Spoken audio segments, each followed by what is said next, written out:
अस्सलामुअलैकुम guys, welcome to my YouTube channel all about civil engineer. Guys, आज की video में हम बात करेंगे कंसोलिडेशन प्रॉपर्टीज़ ऑफ सॉइल। इसका एसटीएम कोड है D2435। सबसे पहले हम इसका इंट्रोडक्शन जान लेते हैं। This test method covers the determining the magnitude and rate of settlement of soil. The result of consolidation test very helpful for design of foundation. इस टेस्ट में जो है हम सॉइल लेते हैं, सॉइल की सेटलमेंट और उसका मैग्नीट्यूड मालूम करते हैं, यानी कि सॉइल के ऊपर हम लोड डालते हैं और फिर देखते हैं वो कितनी उसमें सेटलमेंट हो रही है। तो ये चीज़ हम इसमें चेक करते हैं और ये टेस्ट जो है आपका फाउंडेशन डिज़ाइन के लिए बहुत हेल्पफुल है। इसके लिए हम रिमोल्डेड स्पेसिमेन लेते हैं या इंटैक्ट स्पेसिमेन। तो इस वीडियो में हम इंटेक्ट स्पेसिमेन के बारे में बात करेंगे। तो अगर अभी तक आपने हमारे चैनल को सब्सक्राइब नहीं किया तो चैनल को सब्सक्राइब कर लें, बेल आइकन के बटन को प्रेस कर लें ताकि हमारी हर नए आने वाली वीडियो का नोटिफिकेशन आपको मिल जाए। सबसे पहले हम इसके ऑपरेटर्स के बारे में जान लेते हैं। Load device, consolidometer, cutter ring, balance और स्टॉप वॉच। तो अब हम इसके प्रोसीजर को स्टार्ट करते हैं। सबसे पहले अगर हम रिमोल्डेड स्पेसिमेन ले रहे हैं तो उसके लिए मैंने अनकन्फाइंड कंप्रेशन टेस्ट में बताया हुआ है कि किस तरीके से हम इसको रिमोल्डेड करेंगे स्पेसिमेन को। तो वीडियो का लिंक मैं डिस्क्रिप्शन में दे दूंगा, आप वहां से चेक कर सकते हैं। और हम कटर में ले रहे हैं। Trim the specimen and insert it into the consolidation ring.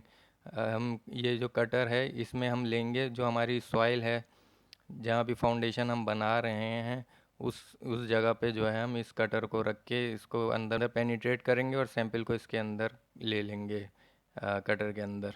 When using sampler tube the diameter of tube at least 5 mm greater than the diameter of ring. अगर आप सैम्पलर ट्यूब से सैंपल ले रहे हैं, जैसे कि इस तरीके से हमारा सैम्पलर ट्यूब से सैंपल निकलता है, तो उसका डाया जो है आपके कटर रिंग से 5 mm ज़्यादा होना चाहिए। The consolidometer must assemble such as manner. जब आप सैंपल ले लेंगे उसके बाद इसको आपने कंसोलिडोमीटर के अंदर जो है लगाना है, उसको किस तरीके से असेंबल करना है। सबसे पहले इसकी आ जाएगी बेस प्लेट, उसके ऊपर आएगा ओ रिंग, उसके बाद सेंटरिंग रिंग, उसके बाद लोअर स्टोन, उसके ऊपर फिल्टर पेपर आ जाएगा, पूरा कटर आ जाएगा जिसके अंदर हमारा सॉइल सैंपल होगा। उसके ऊपर फिर फिल्टर पेपर आ जाएगा, फिर अपर स्टोन, उसके बाद लोड पैड। इसको इस तरीके से असेंबल कर लेंगे और फिर आर्केलिक गिलास सिलेंडर के अंदर हम इसको रख देंगे। इस तरीके से इस फॉर्म में आ जाएगा वो। उसके बाद place the consolidometer in loading machine. फिर इसको आपने लोडिंग मशीन में रखना है इस तरीके से। Water connected to the assembly to saturate the soil. Water should be same level as the soil specimen. फिर सॉइल को सेचुरेट करने के लिए आपने इसमें वाटर फिल कर देना। वाटर का लेवल जो है सॉइल सैंपल के लेवल तक होना चाहिए। Apply a setting load about 5 kPa, leave the load for 24 hours. सबसे पहले आप इस पर इनिशियली जो है 5 kPa का लोड अप्लाई करेंगे और 24 आवर्स के लिए इसको छोड़ देंगे। Record the final deformation reading for initial load. फिर इनिशियल लोड की आप फाइनल डिफॉर्मेशन रीडिंग ले लेंगे। First increment of load 10 kPa, record the reading of dial gauge various time. फिर आपने इस पर जो है लोड बढ़ाना है, 10 kPa का कर देना है और फिर आपने मुख्तलिफ वक्फे वक्फे से जो है इसकी रीडिंग नोट करनी है। वो टाइम कुछ इस तरीके से है कि सबसे पहले तो लोड डालते ही आपने इसकी रीडिंग नोट कर लेनी है, फिर 15 सेकंड, 30 सेकंड, 1 मिनट, 2 मिनट, इस तरीके से करते करते 24 आवर्स तक जो है फाइनल रीडिंग आपने इसकी 24 आवर्स पे लेनी है। Similarly apply the load increment. फिर आपने अप्लाई लोड इसी तरीके से इस पर मज़ीद लोड को अप्लाई करना है।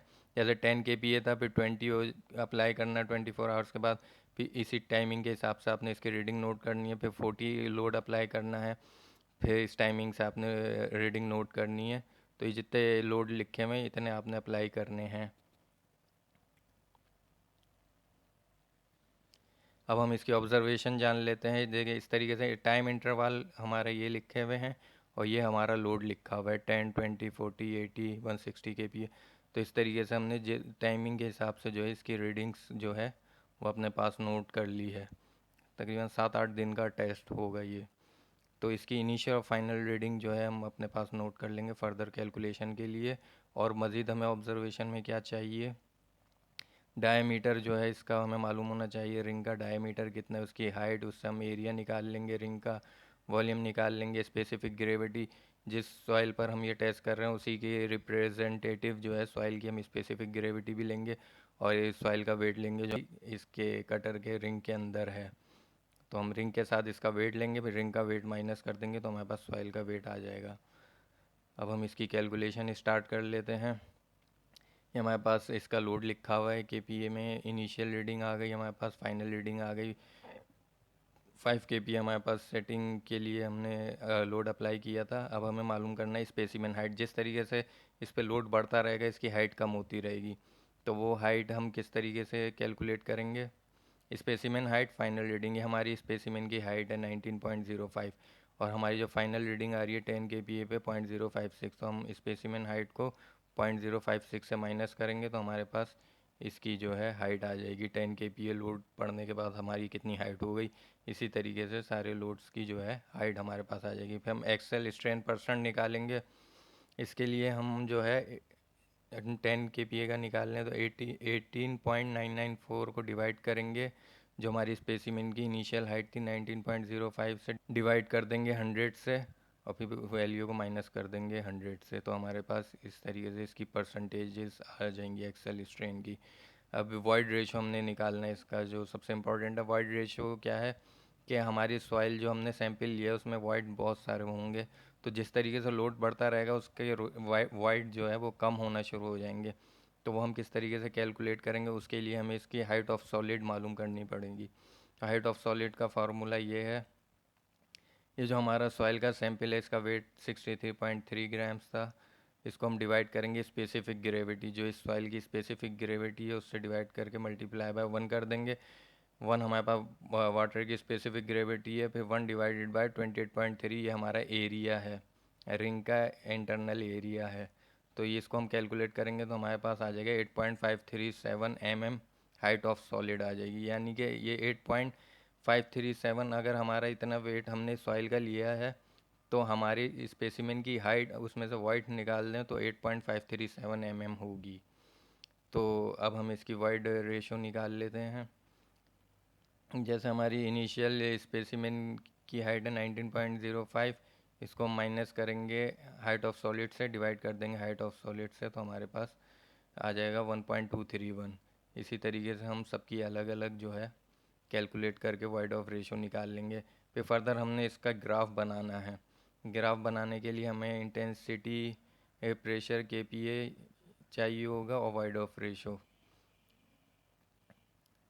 तो अब इससे हम इसका ग्राफ बना लेंगे इस तरीके से, ये हमारा वाइड ऑफ रेशो है और नीचे हमारी जो है लोड है।